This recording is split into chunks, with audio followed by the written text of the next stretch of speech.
અમારી સમ્રાટ સમાચાર ચેનલ સબસ્ક્રાઇબ કરો, લાઈક કરો, કોમેન્ટ કરો અને જોતા રહો પળે પળના દરેક પ્રકારના સમાચારો। તળાજા મહુવા હાઈવે ઉપર સોભાવડ ગામના પાટિયા પાસે બે બાઇક વચ્ચે સર્જાયેલ અકસ્માતમાં એક નિવૃત્ત આર્મી મેનનું સારવાર દરમિયાન મૃત્યુ થતાં શોક છવાયો છે। તળાજાથી મહુવા જતા સોમનાથ નેશનલ હાઈવે ઉપર નવા સોભાવડ ગામના પાટિયા પાસે બે બાઇક વચ્ચે ધડાકાભેર અકસ્માત થયો હતો। આ અકસ્માતના બનાવમાં કુલ 4 જેટલા વ્યક્તિને નાના મોટી તેમજ ગંભીર ઇજા થઈ હતી।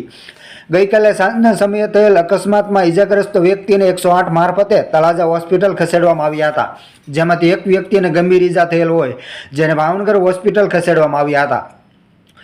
જેમાં મુક્તાબેન નંદલાલભાઈ રાઠોડ ઉંમર વર્ષ 38 તેમજ વિશાલભાઈ નંદલાલભાઈ રાઠોડ ઉંમર વર્ષ 19, ભૂમિબેન નંદલાલભાઈ રાઠોડ ગામ ભારપરાને ઈજાઓ પહોંચી હતી, જ્યારે નાજાભાઈ પબાભાઈ ચોપડા ગામ રામપરાને ગંભીર ઈજા થયેલ હોવાના કારણે તેઓને તાત્કાલિક ભાવનગર હોસ્પિટલ ખસેડવામાં આવ્યા હતા, જ્યાં તેમનું સારવાર દરમિયાન મોત થતાં પરિવારજનોમાં તેમજ સમગ્ર તળાજા પંથકમાં શોકનો માહોલ સર્જાયો છે।